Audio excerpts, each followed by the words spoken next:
session dari segi apa? Maksudnya kamu boleh tanya apa benda yang berkaitan dengan kita punya pembelajaran, okey, dan juga kamu boleh tanya dengan apa yang berkaitan dengan kebat.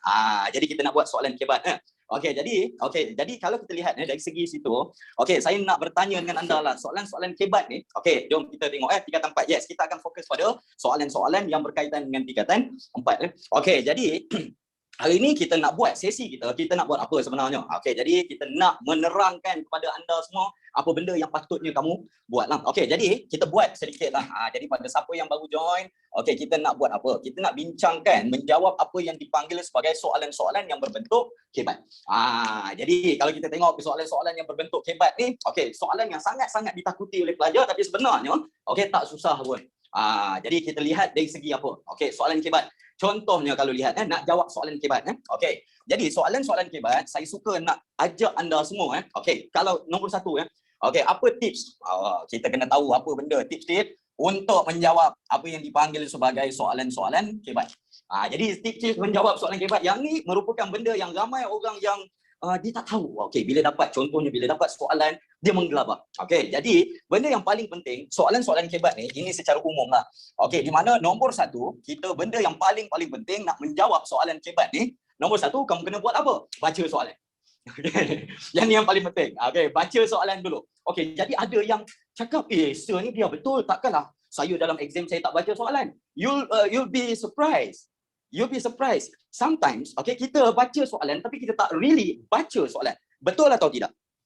Jadi memanglah ada yang cakap, sir ni dia betul baca soalan. Saya dari darjah 1 dah baca soalan. Kita ingatkan diri kita balik. Jadi sebenarnya kita lalai kan? Okey, lepas yang pertama, kita nak tengok pula yang kedua. Okey, tips saya yang kedua untuk hari ni, untuk jawab soalan kebat, ialah baca soalan. Okey. Jadi ada pula yang cakap, alamak, okey, baca soalan. Yes, baca soalan sekurang-kurangnya 2 kali. Okey, sebab apa? Kalau kita lihat baca soalan ni merupakan satu benda yang sangat-sangat penting. Jadi dekat dalam baca soalan ni contohnya, okey, kita nombor 3 kita kena buat apa? Okey, kita kena fahamkan apa yang dipanggil sebagai kehendak soalan. Jadi yang ketiga saya sarankan kepada anda fahamkan kehendak soalan. Okey, jadi apa benda? Jadi cari apa yang dipanggil sebagai perkataan-perkataan. Jadi perkataan-perkataan penting. Contoh perkataan-perkataan penting, kita ada perkataan macam terangkan. Kita ada pula perkataan macam huraikan. Jadi saya nak ingatkan anda semua keywords. Okey, kena tengok dulu perkataan penting antaranya kita ada terangkan, kita ada pula perkataan macam huraikan. Okey, jelaskan sama kategori dengan terangkan. Huraikan ni perincikan. Okey, jadi kita kena lihat dua perkataan ni nampak macam sama tapi sebenarnya dari satu segi dia berbeza. Dalam cara kita nak menjawab soalan tu dia mempunyai perbezaan. Okay, so pada siapa yang baru join, welcome to the group, welcome to the class. Apa yang saya nak buat hari ini, kita bincangkan dulu apa yang dipanggil sebagai tips-tips menjawab soalan kebat. Jadi, tak apa, soalan-soalan yang kamu nak tanya, boleh tanya berkaitan. Yang ni tips, bukan tips yang wajib. Yang ni saya nak terangkan kepada anda, yang ni bukan format. Maksudnya, wajib ikut ni. No, yang ni cadangan. Alright, dapat Okay, bincangkan kategori huraikan. Okey, faham Jadi kalau kita lihat contohnya, kalau perkataan terangkan soalan dia sama dengan apa? Sama dengan apa yang dipanggil sebagai jelaskan. Okey, lepas tu kemudiannya kalau kita tengok pula huraikan. Huraikan contohnya dia punya perkataan yang sama merupakan perkataan perincikan. Okey, dapat Sejauh manakah? Okey, kalau senaraikan kategori ni. Kalau senaraikan dia duduk dekat bawah kategori terangkan. Okey, semua orang boleh ikut so far. Jadi buktikan. Kalau buktikan, dia termasuk dekat dalam kategori yang dipanggil sebagai huraikan ni. Kalau buktikan. Okey, tapi nak jawab dia sedikit berbeza. Faham Nak menjawab soalan dia sedikit berbeza. Jadi kita akan bincangkan benda ni pada tengah hari ini. Jadi pada siapa yang baru join, jangan risau, anda tak ketinggalan apa-apa. Jadi kita nak bincangkan teknik menjawab soalan kebat ni. Cadangkan masuk kategori. Kalau cadangkan dia masuk kategori mana? Dia masuk, maksudnya kalau cadangkan dia suruh kamu buat apa? Dia suruh kamu beri apa yang dipanggil sebagai pendapat. Jadi kalau cadangkan dia suruh beri pendapat ataupun hujah. Jadi kalau kita lihat soalan banyak kan. Jadi sebenarnya kalau kita lihat dari satu segi, soalan-soalan ni dia setiap satu perkataan tu menggambarkan apa yang kamu kena tulis. Okey, jadi jom kita tengok satu-satu. Banyak soalan kan, banyak. Kadang-kadang bukan apa, dia simple sahaja. Perkataan tu sendiri menyebabkan kita susah nak jawab soalan tu. Setuju atau tidak? Nah, perkataan tu sini, alamak, okey, saya nak tulis apa saya nak tulis apa okey, don't worry, jom kita tengok setiap satu ni. Boleh sama-sama okey, jadi perkataan-perkataan penting, jadi saya tak boleh tulis kat sini sebenarnya. Okey, so saya tulis balik, don't worry. Okey, jadi kalau lihat okey, mungkin ada yang tertanya-tanya kan, yang dah lama masuk join ataupun dah lama ataupun yang baru join kelas saya kan. Alah, Sir Syahiran ni kan, dia jarang nak gunakan tab lah, gunakan pad, iPad lah, gunakan share screen. Kamu perasan tak benda tu? Kalau kamu perasan, saya ada good reason for that. Okay, di mana pasal apa? I believe that if I can write, you can write as well. Faham ya? Saya nak kamu tengok, saya boleh tulis. Kamu pun mesti boleh tulis. Alright, jom kita tengok. Okay, jadi fahamkan. Okay, so bagi cadangan Okay, di mana kalau kita lihat, okay, ada yang cadangan. Apa perkataan ni? Contohnya, perkataan yang kita ambil hari ni, first, kita gunakan perkataan terangkan. Okay, terangkan, dia sama dengan apa yang dipanggil sebagai nyatakan. Okey, dapat terangkan, nyatakan sama. Okey, lepas tu kemudiannya kalau soalan pula tanya, okey, huraikan. Lepas tu kemudiannya dia suruh bincangkan. Yang ni duduk dekat dalam kategori yang sama. Dapat Okey, so terangkan, nyatakan, huraikan, bincangkan. Lepas tu bincangkan juga, dia juga duduk dekat dalam sama perkataan kategori apa? Jelaskan. Okey, dapat jadi nyatakan, jelaskan maksudnya kamu bagi ni. Okey, so sejauh manakah? Okey, kalau kita tengok, okey, yang ketiga, dia ada pula perkataan yang contohnya kita ada sejauh manakah. Okey, pernah nampak kan? Sejauh manakah? Yang ni sama dengan kategori yang kita panggil sebagai kategori beri pendapat anda. Okey, dapat so saya harapkan semua yang join pada hari ini, don't worry. Okey, you didn't miss anything ya. Okey, di mana kita lihat hari ni kita nak bincangkan, kamera saya ingat kejap saya betulkan. Okey, saya ingat. Okey, terangkan, nyatakan dekat dalam point. Okey, dia sebenarnya terangkan ataupun nyatakan ni dia bentuk. Okey, kalau kamu lihat dia bentuk point. Bentuk point maksudnya kita bagi fakta satu. Okey, kalau rational dia duduk dekat dalam kategori yang kamu kena panggil sebagai nyatakan. Berikan sebab tu. Okey, berikan sebab ni dia sama juga dengan nyatakan. Okey, jadi simple sahaja. Okey, jadi bila dapat soalan macam ni, bila dah fahamkan kehendak soalan, ada perkataan-perkataan penting. Okey, bagaimanakah? Bagaimanakah maksudnya dia duduk dekat dalam kategori ni. Kalau yang bagaimana dia duduk dekat kategori ni. Okey, dapat. Jadi itu yang buktikan. Kalau buktikan dia duduk dalam kategori yang kedua ni. Okey, jadi kalau kita tengok okey, dia macam mana cakap sejauh manakah tak jauh sangat. Jangan jawab macam tu. Contohnya soalan, beri pandangan anda tentang isu ini. Kamu jawab, oh pandangan saya kabur, konteks lens terjatuh. Jangan jawab macam tu. Pastikan tak jawab macam tu, tak ada markah. Okey, so, okey, jom tengok. Okey, kita lihat, terangkan ataupun nyatakan, dia biasanya, dekat dalam, minta maaf lah, kita tak boleh sentuh semua perkataan, tak sempat kan. Terangkan ataupun nyatakan, dia biasanya benda-benda yang melibatkan apa yang kita panggil sebagai fakta. Maksudnya kamu bagi fakta. Lepas tu, masa yang sama kamu bagi fakta, selain daripada kamu bagi fakta, kamu biasanya, kamu bagi dia macam ada satu bentuk senarai. Okey, dapat kalau yang ni, terangkan, nyatakan ni, fakta ataupun senarai. Okey, benda yang paling simple, saya nak ingatkan anda, okey, cara menjawab dia, kita lihat cara terangkan tu yang bagi cerah tu. Terangkan yang bagi cerah. Okey, jadi betul lah tu. Okey, terangkan, nyatakan, maksudnya fakta ataupun senarai, benda yang sangat-sangat simple lah. Contohnya kalau lihat, okey, antara benda yang kena buat dalam bentuk ayat, of course, mesti buat dekat dalam bentuk ayat lah. Di mana kalau kita lihat bentuk yang senarai ni, contohnya yang paling jelas okey, kita lihat dekat sini. Okey, fakta tu boleh buat bentuk point kan? Okey, tak boleh. Okey, jadi contohnya, okey, kalau yang untuk terangkan ataupun nyatakan ni, okey, saya lari sekejap alright. Kalau yang bahagian yang pertama ni, kalau okey, soalan dia minta pasal terang ataupun ada perkataan yang kita panggil sebagai nyata. Benda yang paling simple, terang ataupun nyata. Contoh saya ambil, okey, soalan dia. Okey, nyatakan apa yang dipanggil sebagai prinsip. Soalan dia, nyatakan prinsip-prinsip okey, rukun negara Malaysia. Jadi ini contoh soalan dia. Okey, jadi kalau kita lihat dekat dalam soalan, terangkan ataupun nyatakan prinsip-prinsip rukun negara Malaysia, dekat dalam ni dia letak dekat situ 5 markah. Okey, contoh soalan. Okey, nyatakan prinsip-prinsip rukun negara. So, macam mana kamu nak jawab soalan yang macam ni? Jangan jawab dalam bentuk point. Tak boleh jawab dalam bentuk point, struktur ataupun esei. Mesti buat dalam ayat. Okey, jadi kalau kamu dapat soalan table, jauh sekali. Jangan jawab table. Okey, contoh, kamu dapat nyatakan prinsip rukun negara Malaysia. Apa yang patut kamu buat? Nyatakanlah. Okey, contoh. Jawapan dia. Okey, prinsip. Okey, prinsip-prinsip. Okey, rukun negara. Okey, Malaysia. Alright. Adalah. Okey, kita lihat. Okey, contohnya kita ada kepercayaan kepada Tuhan. Lepas tu kemudiannya kesetiaan kepada raja dan negara. Okey, jadi yang ni kita lihat contoh jawapan dia. Maksudnya kamu kena bagi terus semua tu. Okey, jadi penting untuk kamu kenal perkataan dia. Jadi ini cara kamu nak menjawab. Okey.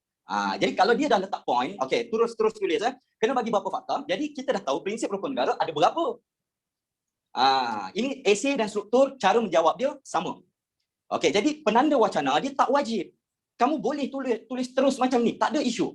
Saya faham ada yang kadang-kadang ada sebahagian daripada kita yang penguasaan BM dia tak berapa bagus. Betul tak? Termasuklah anak saya sendiri. Termasuklah anak saya sendiri. Bila menulis dalam BM ni memang tak berapa bagus. Jadi, what should you do? Apa yang patut anda buat? Fokus terus pada perkataan dia. Terus pada buat ayat yang simple. Okey, jadi kalau kita lihat perlu ulang soalan ya, bolehlah. Prinsip-prinsip rukun negara bukan ulang soalan. Maksudnya kamu ambil sikit dia punya orang panggil kepala ayat tu. Jadi cikgu tu tahu. Okey, jadi cikgu tu tahu soalan apa. Okey, bukan ke tak boleh tulis straight. Apa maksud tak boleh tulis straight? Apa maksud soalan yang tanya tadi tu? Apa maksud apa yang kamu cakap tak boleh tulis straight? Okey, tak payah buat huraian. Okey, jadi kalau nak huraian, jadi contohnya nyatakan prinsip rukun negara kamu terus bagi. Sebab dia memang minta pernyataan. Tetapi, buat kepala ayat lepas tu point. Tak boleh. Mesti dalam bentuk ayat. So seterusnya. Ini yang perkataan terangkan, nyatakan. Lepas tu, kemudiannya, kita ada pula soalan. Yang ni kategori yang pertama. Lepas tu kita ada pula kategori yang kedua. Contohnya kategori yang kedua yang kita tengok yang perkataan macam huraikan. Lepas tu kemudiannya kita ada bincangkan. Ini contoh kategori yang kedua ayat di mana? Cikgu kamu tak bagi buat koma. Tak apa. Cikgu kamu tak bagi buat koma, tak apa. Prinsip-prinsip rukun negara Malaysia adalah kepercayaan kepada Tuhan. Selain itu, boleh juga. Selain itu, kesetiaan kepada raja dan negara. Jadi nak tanya tambah pemanda wacana, tak ada masalah. Buang koma, letak penanda wacana. Tapi saya nak ingatkan anda, dah tak pakai short form dah. Short form jangan jadi itu yang kita tengok contoh yang kedua, yang huraikan ataupun yang bincangkan. Di mana soalan yang sama kita ambil. Tapi kita tukar sikit. Di mana soalan dia berbunyi. Huraikan. Contohnya kita lihat huraikan prinsip rukun negara Malaysia. Jadi huraikan prinsip-prinsip rukun negara Malaysia. Contoh soalan dia, dia bagilah markah. Mungkinlah bagi markah dekat sini 8 markah. Jadi contohnya kita dapat soalan yang sama tapi huraikan prinsip-prinsip rukun negara 8 markah. Dapat di mana? Simple je. Sama juga. Bila dapat soalan macam ni, benda pertama yang kamu kena buat draft dulu. Maksudnya buat draft. Draft ni apa maksud dia? Draft ni kamu buat rangka sikit. Jadi kalau buat, contohnya kalau huraikan bincangkan, dia tak semestinya kamu jawab 5. Faham tak? Dia tak semestinya kamu jawab 5. Kalau kamu jawab 4 prinsip rukun negara pun boleh. Semua orang boleh ikut ke tak boleh ikut? Jadi 4 fakta, 4 huraian. Boleh, tak ada isu. Jadi contoh jadi huraikan prinsip rukun negara. Jadi contoh jawapan dia kita lihatnya dekat sini prinsip rukun negara. Prinsip rukun negara Malaysia adalah kepercayaan kepada Tuhan. Kita ada yang ni yang pertama, kepercayaan kepada Tuhan. Yang ni dia punya fakta dia yang utama. Dapat ada kepercayaan kepada Tuhan. Yang penting untuk melahirkan masyarakat beragama yang patuh kepada undang-undang. Dapat? Ini adalah ke ialah? Ialah. Bolehlah. Ialah. Puas hati kamu. Dapat so. Jadi kalau kamu lihat dekat sini jadi kita lihat contoh kalau kita tengok yang ni lebih baik buat satu ayat. Jadi kita lihat kepercayaan kepada Tuhan. Jadi yang ni merupakan bahagian yang pertama yang dia punya fakta, main point dia. Okey, lepas tu kemudiannya, yang penting untuk melahirkan masyarakat beragama yang patuh pada undang-undang. Yang ni contoh pula untuk bentuk dia punya huraian dia. Yang hitam tu huraian dia. Dapat? Ini contoh. Okey, lepas tu kemudiannya yang ketiga okey, yang patuh kepada undang-undang. Okey. Agama-agama utama. Jadi agama-agama utama okey yang wujud di Malaysia ialah okey, kita ada apa? Islam, okey, Buddha, Hindu dan Kristian. Okey. Jadi kalau kamu tengok dekat sini, nampak tak apa yang ketiga ni? Nampak tak apa yang ketiga ni? Yang ketiga ni apa kategori dia? Ini kita panggil sebagai contoh. Jadi itu yang kita lihat, inilah contoh cara menjawab dia. Okey, kalau tak beri, Cik Jaspreet, kalau tak beri pun tak ada masalah, tak ada isu. Tak ada isu, tapi make sure kamu cover dekat point yang lain. Faham ya? Okey, sebab kadang-kadang kita ada 4 fakta. Tapi daripada 4 fakta tu, ada 2 je yang kita ada huraian yang mantap. Tapi yang lagi 2 tak berapa mantap. Betul tak? Jadi kamu lebihkan yang dekat yang kamu mantap. Jadi kita lihat dekat sini. Okey, jadi kita lihat Okey, so prinsip rukun negara, kita ada kepercayaan kepada Tuhan. Okey, maksudnya yang tu dia punya main point. Lepas tu kemudiannya yang penting untuk melahirkan masyarakat beragama yang patuh pada undang-undang. Okey, yang ni kita panggil sebagai huraian. Maksudnya lepas tu kemudiannya agama-agama utama yang wujud di Malaysia ialah Islam, Buddha, Hindu dan Kristian. Okey, yang ni maksudnya apa? Yang ni kategori apa? Dia punya contoh. Faham tak? Jadi ini fakta, ini huraian, ini contoh. Jadi untuk kalau kamu boleh buat, okey, untuk setiap satu, maksudnya okey, untuk setiap satu okey, maksudnya setiap satu soalan tu, okey, kamu lihat, okey, kamu tak semestinya ni 8 markah jadi dia tak semestinya yang ni 8 markah. Dia yang ni baru satu bahagian, maksudnya baru satu point sahaja. Okey, jadi nak screenshot boleh sebelah sekejap lagi. Okey, jadi ini yang kita lihat Okey, ini contoh soalan, ini contoh jawapan dia, fakta dia, lepas tu kemudiannya kita ada huraian dia, lepas tu kemudiannya kita ada dia punya contoh. Okey, nak berapa isi? Okey, so contohnya kalau soalan dekat sini kan, kita ada 8 markah. Jadi saya sarankan kalau 8 markah tu, kalau kamu buat 3 ataupun 4 berserta huraian macam ni, okey. Jadi kita tengok, ini contohnya. Okey, dapat Okey, contoh yang kita nak tengok pula yang ketiga. Okey, yang ketiga. Jadi yang ni buat, kalau saya akan jadikan satu penggan. Okey, ada pula yang nak cakap yang inference, kesimpulan dia kena ada ke? Boleh? Okey, lepas kamu terangkan fakta yang pertama pasal prinsip rukun negara, kepercayaan kepada Tuhan. Lepas tu, kamu tak perlu nak tulis inference dekat sini. Kamu tak perlu nak tulis inference dekat sini. Maksudnya kesimpulan dekat sini tak perlu. Kamu buat jawab dulu yang lain. Okey, lepas kepercayaan kepada Tuhan, kesetiaan kepada raja dan negara kan? Kamu uraikan, lepas tu kemudiannya barulah dekat bawah. Jadi baru okey, kalau yang dekat bawah pula kamu nak buat inference kan? Okey, contoh inference. Okey, bila kamu dah terangkan semua kan. Okey, jadi kita lihat berdasarkan contohnya berdasarkan okey prinsip-prinsip rukun negara. Okey, prinsip-prinsip rukun negara yang telah dijelaskan. Okey, dijelaskan. Okey, maka okey, jelaslah. Okey, jelaslah tentang kepentingan kepentingan rukun negara untuk mewujudkan mewujudkan masyarakat Malaysia yang progresif. Okey, dapat. Jadi ini contoh yang kamu boleh tulis. Okey, jadi kalau kita lihat yang ni wajib ada inference. Okey, based on jenis soalan. Jadi kalau kita lihat yang ni kita panggil sebagai progresif. Progresif ni maksudnya ke hadapan, maju. Okey, jawapan yang relevan boleh diterima. Kesimpulan dapat markah tak? Okey, dia macam ni. Okey, pemarkahan dia diberikan secara, maksudnya secara apa yang dipanggil sebagai pemarkahan diberikan secara rubrik. RN tu rukun negara. Maksudnya dia ikut apa kamu punya presentation. Jadi, okey, saya nak tanya kamu lah. Kalau kamu dapat soalan, kamu ni pemeriksa. Katakanlah kamu pemeriksa. Okey, kamu pemeriksa, kamu tengok satu jawapan yang dihuraikan macam ni. Kamu dapat soalan, okey, jawapan yang dihuraikan macam ni, kamu bagi markah penuh ke tak bagi markah penuh? Di mana orang tu, pelajar tu dibagi 4 point, dia huraikan setiap satu macam ni. Kalau kamu bagi markah penuh atau tidak? Yes, sebab kamu faham atau tak faham apa penjelasan dia.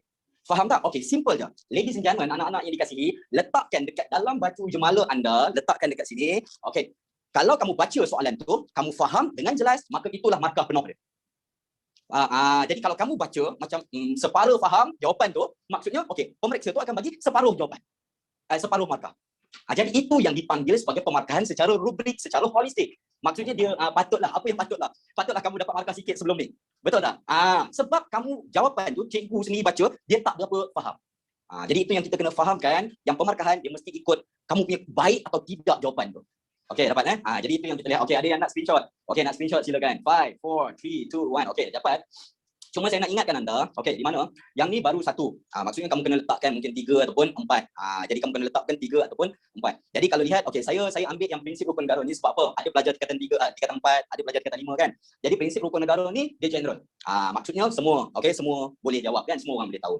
Okey, buat huraian satu isi satu huraian, boleh tak? Okey, nak screenshot yang sebelah. Okey, silakan. Okey, mana yang screenshot yang sebelah ni? Dapat kan? Okey, jadi sorry. Okey, di mana kalau kamu lihat yang ni.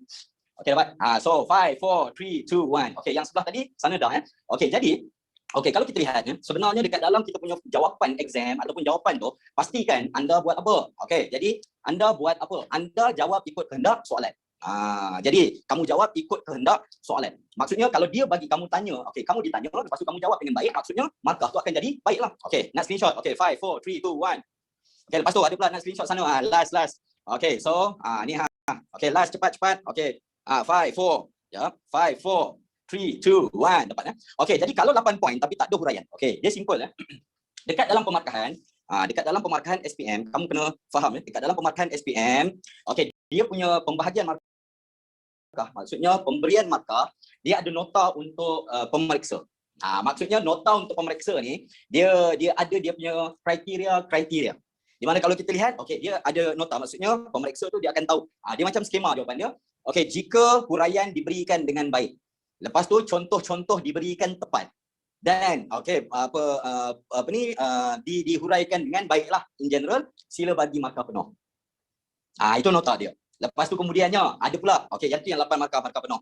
Kalau yang separuh markah pula, okey, jika fakta wujud, huraian ada tapi tidak dihuraikan dengan jelas, sila beri separuh markah. Faham ke tak faham? Dia macam tu. Maksudnya pemarkahan dia secara impression. Maksudnya kamu kena baca, kamu faham, okey, mantap. Alright, dapat jadi markah penuh. Okey, so macam karangan yes. Okey, jadi itu yang kita kena fahamkan Okey, baca soalan. Yang kedua baca soalan.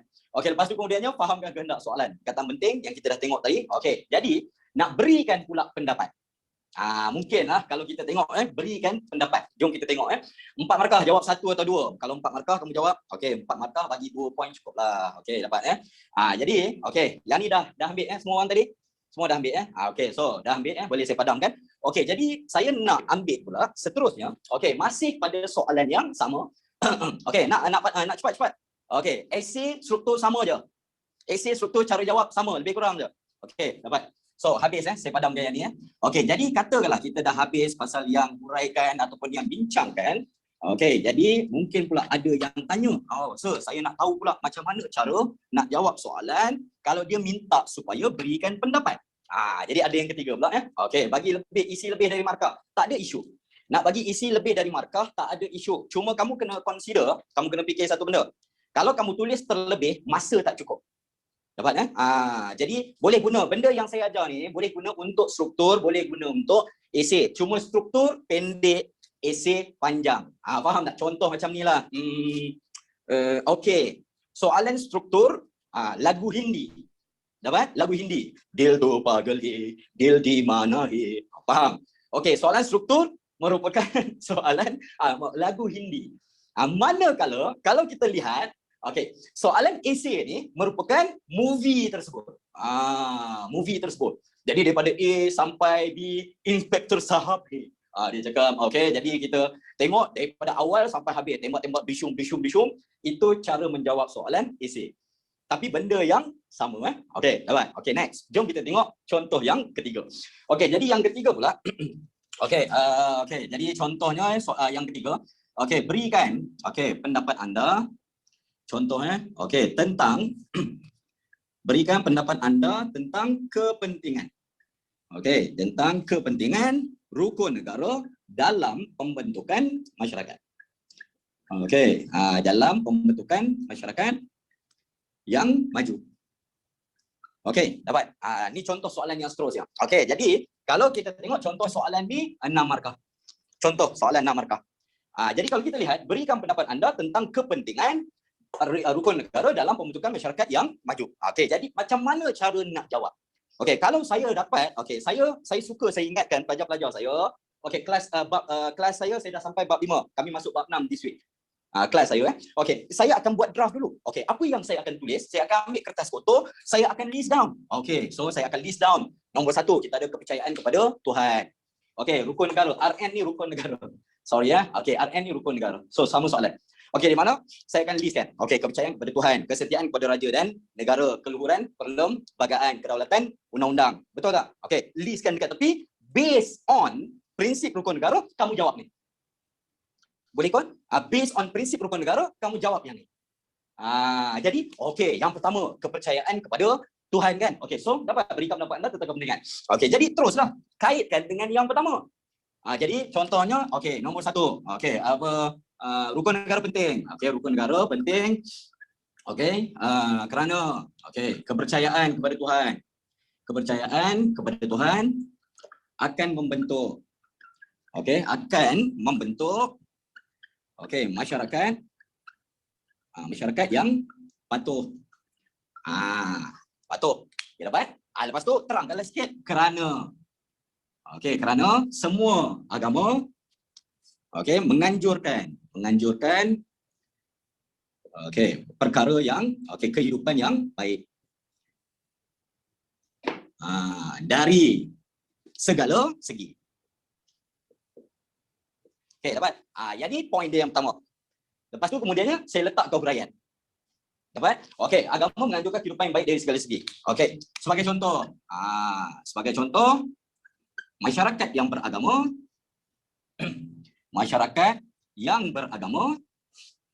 okey akan mengamalkan toleransi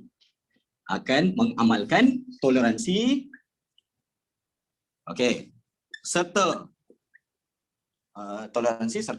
berbaik-baik dengan semua lapisan masyarakat.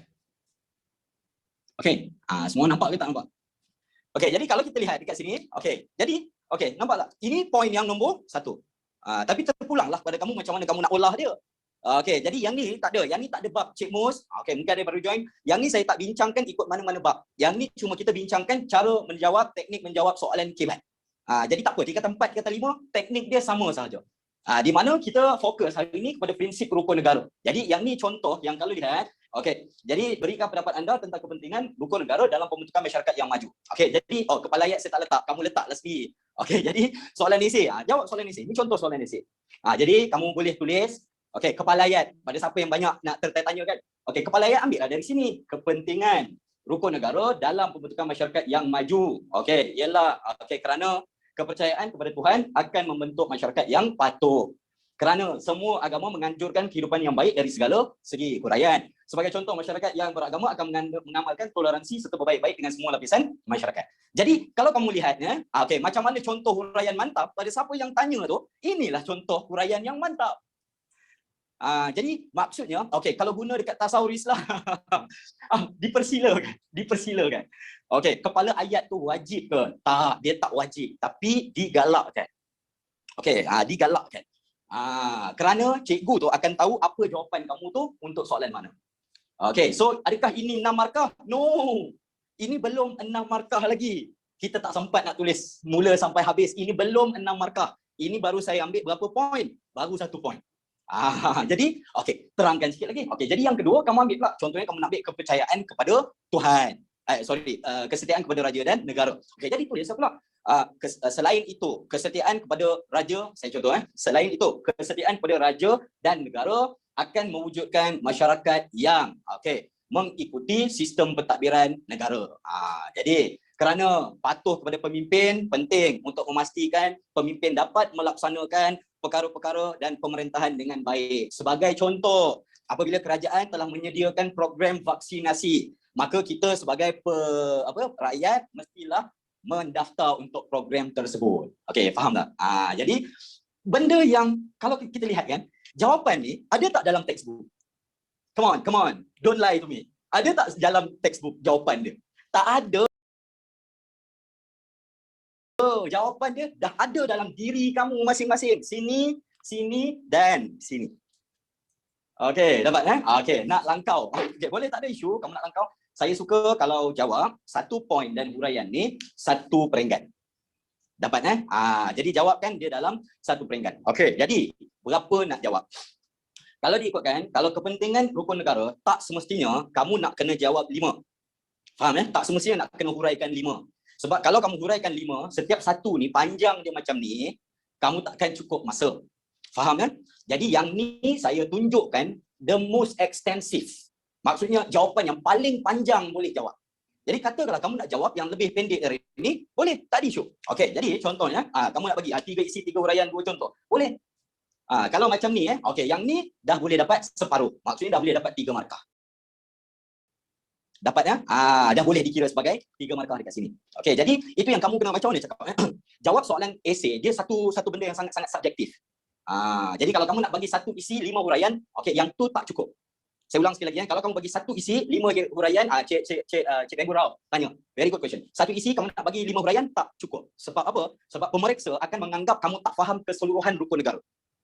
Okey, Cik Rao, okey, dapat faham ya apa yang saya cuba sampaikan. Jadi at least kamu kena tunjukkan 2 or 3 points. Maksudnya nak menunjukkan pada pemeriksa tu yang saya faham.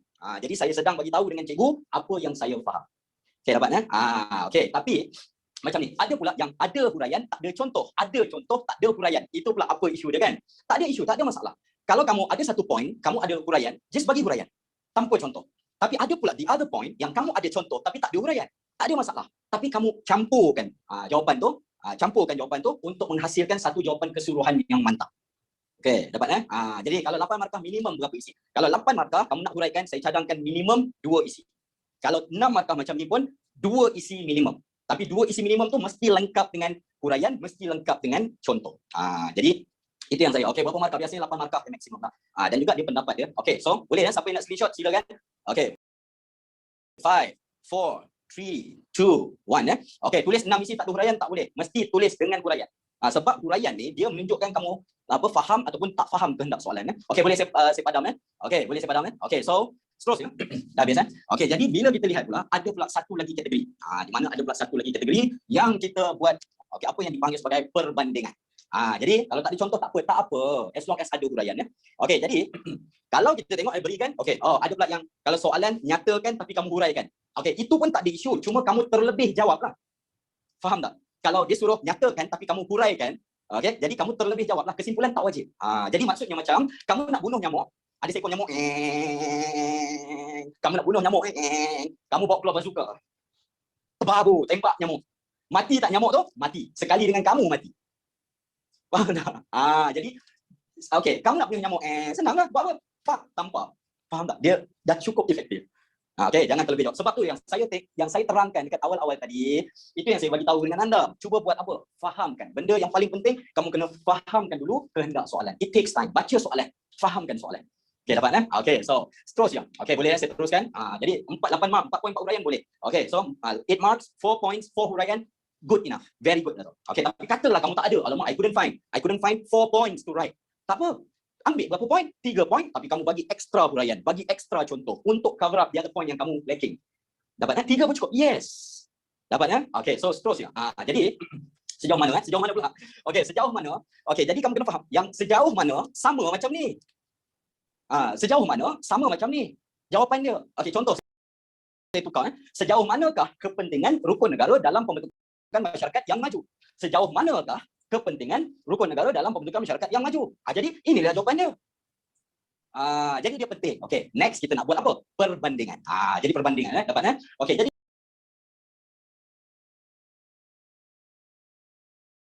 perbandingan sebagai contoh kita ambil soalan yang general. Kita ambil soalan yang umum. Okey, contoh soalan yang umum Okey, saya pernah semua orang pernah belajar Mesir Purba tak? Semua pernah belajar Mesir Purba kan? Okey, so semua orang tahu Mesir Purba. Jadi bila kita belajar pasal Mesir Purba, kamu masih ingat tak ada seorang Firaun wanita yang sangat-sangat terkenal? Ingat tak nama dia? Hatshepsut. Betul? Yang ni saya petik daripada soalan KBSM tahun 2010 tak silap saya. Okey, contoh dia tanya apa? Okey, jadi soalan A, soalan B Okey, ada berdasarkan kepentingan wanita dalam masyarakat tamadun Mesir Purba. Okey, pada pendapat anda jadi soalannya berikan pendapat anda. Ini perbandingan Okey, pendapat anda adakah? Okey, akah pula. Alright. Anda sama ada wanita. Alright, wanita memainkan. Okey, sorry. Okey, wanita boleh menjadi pemimpin yang baik. Okey, berbanding lelaki. Okey, katakanlah ini contoh yang soalan dia. Jadi soalan ni katakanlah kita letakkan 6 markah dekat sini. Okey, dapat eh? Tengok kucak kacir dunia. Okey, boleh saya padam yang bawah ni ya. Okey, boleh eh. Okey, so saya nak terangkan kepada anda yang bahawasanya, okey, kamu boleh okey, jadi kamu boleh jawab dia dalam dua keadaan. Ada dua teknik, dua cara. Maksudnya apa? Okey, dia ya dan juga satu lagi tidak. Tapi dalam exam kamu jangan pula pergi buat line macam ni ya. Okey. Ini saya cuma nak bandingkan ya. Okey, yang mana sokong? Jadi yang mana sokong? Contohnya kalau kita tengok ada yang berpendapat bahawasanya wanita akan jadi. Okey, contohnya yang ni ya. Okey, wanita okey pemimpin yang baik. Okey, dapat eh? Jadi ini yang menyokong. Okey, yang ni pula tidak. Okey, wanita okey pemimpin yang tidak baik. Okey, yang tidak baik. Okey, so bila nak menjawab soalan ni, maksudnya kamu boleh pilih. You can take sides. There is no such thing as right or wrong answers. Dia tak ada jawapan yang betul, dia tak ada jawapan yang salah. Maksudnya you can choose either one. Faham ni? Semua boleh ikut ya? Jadi kamu boleh choose either one. Maksudnya it depends on kamu punya argument. Maksudnya point kamu. Faham ya? Macam mana nak tulis dalam exam? Maksudnya kamu kena take sides. Okey, jadi jangan tulis dua-dua. Maksudnya yang ni pendapat, bukan perbandingan lah, pendapat. Macam positif, negatif, yes. Maksudnya kamu kena pilih satu. Okey, contohnya, kalau kamu cakap, okey, ya, wanita pemimpin yang baik. Jadi kamu kena support kamu punya statement. Okey, jadi bagilah sebab-sebab dia. Okey, jadi kamu cakap, okey, sebab-sebab. Jadi kamu tengok, tak payah tengok jauh. Tengok pada ibu kamu. Contohnya, mak kamu sendiri. Jadi apa kelebihan? Okey, jadi contohnya, wanita boleh, okey, laksana pelbagai tugas. Okey, so yang ni bukti-bukti dia. Okey, laksanakan pelbagai tugas, multitasking. Dapat? Jadi kemudiannya selain itu wanita, okey, kita tengok pula wanita kuat dari segi mental. Wanita kuat dari segi mental. Yes. Kenapa wanita? Okey, kuat dari segi mental. Sebab itulah okey, wanita lebih rajin. Okey, bolehlah. Okey, jadi wanita kuat mental. Sebab itulah wanita melahirkan anak. Yes. Sebab tu wanita melahirkan anak. Sebab dia kuat dari segi mental dia. Maksudnya dia tak kuat fizikal tapi mental dia kuat untuk menahan kesakitan. Lelaki pula nampak dia gagah, sadur, six pack in a bunch. Tapi bila kena luka sikit, nangis. Betul tak? Okey, so ni contoh kita punya point yang menyokong. Kamu, okey, katalah kamu nak pilih yang menentang tak? Boleh? Okey, yang menentang. Tidak, wanita pemimpin tidak baik, kamu bagi pula kamu punya reasons. Give your reasons. Okey, jadi ada pula sebab-sebab. Jadi contohnya kalau kita tengok, okey, ada yang jawab kamu jawab bukan saya jawab Okey, mudah, okey. Tewas. Okey, kepada emosi. Boleh juga. Dapat orang perempuan kan. Okey, contohnya orang lelaki lupa birthday isteri, orang lelaki lupa birthday isteri. Okey, kamu tahu apa dia buat? Nangis.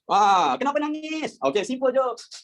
Sampai hati you tak ingat birthday I. Okey, nangis. Tapi ada pula yang orang lelaki ingat dia punya apa? Birthday, buat surprise party dekat hotel besar-besaran, belikan kereta. Buat apa wanita? Nangis. Nangis juga. Jadi ladies, what do you want? Jadi kami ni dah jadi macam alamak nak buat apa ni? Jadi itu yang ramai orang lelaki buat tak tahu. Jadi jangan salah orang lelaki. Okey, dapat okey, so jangan marah, saya tahu saja Okey, so okey, kita tengok pula. Okey, mudah tewas pada emosi. Memang saya rasa wanita sendiri pun setuju dengan point ni. Kan? Okey, lepas tu kemudiannya okey, lemah dari segi fizikal. Okey, lemah dari segi fizikal. Yalah banding dengan lelaki. Okey, fizikal dia kurang kuat kan. Okey, lepas tu kemudiannya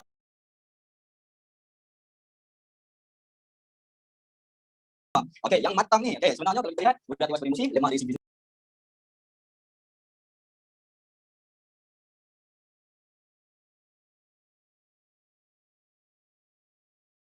lepas tu kemudiannya apa lagi? Okey, apa lagi yang kamu nak letak? Bertindak tanpa berfikir panjang. Okey, dapat. Okey, ni contoh-contoh bukan saya yang cakap kamu yang cakap. Okey. Jadi, simple je. Okey, katakanlah kamu ada point ni. Okey, di mana kalau katakanlah kamu ada point yang ni, okey, boleh. Jadi kamu tulis ikut kamu punya apa yang kamu support. Jadi apa yang kamu support? Okey, contohnya kalau kamu support kan. Okey, contohnya saya ingat. Okey, jadi katakanlah kamu support, wanita pemimpin yang baik, make sure kamu ambil this point and uraikan. Jadi kalau kamu support pula, yes but no. Boleh tak tulis yes but no? Okey, jangan macam tu. Jadi dia biasanya kalau soalan macam ni dia nak tengok kamu punya sokongan. Jadi kalau kena bagi contoh juga. Yes, okey. Jadi nak bagi contoh, bagilah contoh sikit. Tapi pastikan bagi contoh yang macam mana nak cakap Bagi contoh yang neutral. Jadi contoh Cik Anesthesia, soalan ni macam tak elok. Soalan ni keluar dalam SPM. Pernah keluar dalam SPM, tapi bukanlah sebiji macam ni. Dia bandingkan macam mana cakap? Dia bandingkan dia punya soalan nak challenge kamu bagi pendapat. Faham tak? There is no such thing as wrong right answer. Both right, both can be wrong. Dia cuma nak tanya kamu wanita dari segi kepimpinan, jadi apa reason dia bagus, apa reason dia tak bagus. Okey, dapat. Jadi katalah kamu ambil ni. Okey, wanita boleh menjadi pemimpin yang baik berbanding lelaki. Okey, kerana wanita boleh melaksanakan pelbagai tugas. Kamu nak pilih pasal mak kau boleh? Sebagai contoh, ibu-ibu di rumah boleh boleh melaksanakan pelbagai tugas serentak berbanding dengan orang lelaki. Dapat? Selain itu, wanita juga kuat dari segi mental. Kerana itulah wanita boleh menahan kesakitan untuk melahirkan anak. Serta memastikan penjagaan yang baik untuk anak-anak. Contohnya. Jadi pastikan kamu pilih salah satu, kamu stress on your point of argument. Dapat? Jadi ini yang kalau kita tengok perbandingan. So ada satu lagi yang tanya tadi ya. So isi ni komisi kalau 6 markah, kamu tulis 3 poin cukup lah. Boleh bagi contoh, boleh? Kamu bagilah contohnya siapa Perdana Menteri yang perempuan. Siapa Perdana Menteri perempuan yang ada sekarang ni? German, Chancellor of German, betul. Lepas tu Prime Minister of New Zealand. Boleh tak letakkan Jacinda Ardern? Boleh tak letakkan Merkel? Boleh. Itu akan dikira sebagai kamu punya pembacaan lah. Faham tak? Lepas tu kamu nak letak macam Dr. Wan Aziza pernah menjadi timbalan Perdana Menteri. Boleh. Princess Elizabeth, Queen Elizabeth. Boleh. Faham ya? Jadi itu yang Cik Siti Wan Kembang boleh juga lah. Walaupun saya rasa Cik Siti Wan Kembang tu dari segi sejarahnya dia diragui. Right? Dapat dia diragui sebab dia bukan dia bukan fakta bertulis. Dia fakta lisan. Jadi kita ambil yang bertulis. Sajad. Kita kena pilih sama ada lelaki atau perempuan ya. Dapat. Yang tengah-tengah tak payahlah. So seterusnya. Pastikan kamu fokus pada yang dah confirm. Jadi itu yang kita lihat. Huraian dia. Itulah. Huraian dia wanita boleh laksana pelbagai tugas. Seperti contoh memasak namun masa yang sama menjaga anak-anak. Seperti contoh ibu saya sendiri. Boleh tak? Boleh je. Tak ada isu. Sebab semua ibu macam tu. Tak ada ibu yang tak ambil kisah. Dia mesti tak ambil kisah, dia akan ambil kisah juga. Dapat? Dapat ya? Kamu masak sambil online class. Chamber. Very good. Kalau saya tak boleh tu. Dapat ya? Pastikan kamu ambil one side untuk kamu terangkan apa benda yang kamu nak terangkan lah. Maksudnya apa yang berlaku dan juga apa yang kamu nak terang. Soalan perbandingan ya. Jadi nak screenshot silakan. 5 4 3 2 1 ya. Perempuan suka untuk difahami. Boleh tulis? Boleh, tak ada isu. Jadi padang jadi bila satu lagi last kalau kita tengok soalan yang berbentuk perbandingan jadi perbandingan saya suka sarankan anda di mana kalau lihat perbandingan saya suka sarankan anda tulis dalam 2 peringkat sikit ya. Jadi kalau perbandingan saya suka nak ajak anda tulis dekat dalam 2 peringkat. Saya cadangkanlah. Jadi kalau 2 peringkat ni perbandingan ni maksudnya kalau lihat soalan yang kita 4 kita 5 sama je kamu akan lagi. Jadi kita lihat dia lari lah. Boleh nampak contohnya huraikan last huraikan perbezaan contohnya huraikan perbezaan di antara Malayan Union. Ini contoh soalannya. Malayan Union dan Persekutuan Tanah Melayu 1948. Yang ni last. Katakanlah yang ni soalan keluar 8 markah. Jadi apa yang saya sarankan anda buat? Simple. Kamu pecahkan dia punya point dulu. Kamu tulis 2 penggan, satu untuk Malayan Union, satu untuk Persekutuan Tanah Melayu, tapi kamu buat kategori yang sama. Contohnya, kamu jot down dulu kat tepi. Jadi contohnya kita tengok dari segi pentadbiran. Lepas tu kuasa raja-raja. Lepas tu kemudiannya kewarganegaraan. Lepas tu status. Contoh. Jadi kamu pecah dia empat. Boleh lah. Jadi untuk setiap satu. Contohnya. Lepas tu kamu buat MU, lepas tu kamu buat pula PTM. Kamu bandingkan. Buat draft dulu. Contoh pentadbiran. MU, British. Kalau Tanah Melayu, British dan Sultan-Sultan. Contoh lepas tu kuasa raja tiada. Jadi lepas tu kemudian untuk PTM pemerintah negeri dan penasihat kepada PDB. Contohnya. Ni bagus suruh jadi British ya. Dan sekali lagi kewarganegaraan jus soli. Yang ni jus soli, yang ketat syaratnya. Lepas tu kemudiannya status. Status. Status yang ni kita tanah jajahan. Maksudnya kita jadi tanah jajahan. Lepas tu yang ni kita patah balik jadi negeri naungan. Dapat macam ni. Contohnya, jadi dapat macam ni. Kalau saya bandingkan, huraikan perbezaan di antara Malayan Union dan Persekutuan Tanah Melayu 1948. Jadi kamu buat apa? Simple aja. Kamu buatkan apa? Kamu buat satu peringgan terangkan pasal Malayan Union. Ini ciri-ciri dia. Lepas tu satu lagi peringgan, kamu buat PTM, kamu terangkan ciri yang sama, maksudnya sama je. Ini kriteria. Tapi janganlah pula kamu pergi buat table macam ni jadi hantar sebagai jawapan. So buat berapa peringgan? 2 peringgan. Satu peringgan untuk Malayan Union, satu peringgan untuk Persekutuan Tanah Melayu. Dapat saya mohon maaf banyak-banyak. Ini je masa yang kita ada untuk hari ni ya. Kalau ikutkan saya 10 jam pun baru cukup kot. So saya harap kamu dapat something lah daripada sesi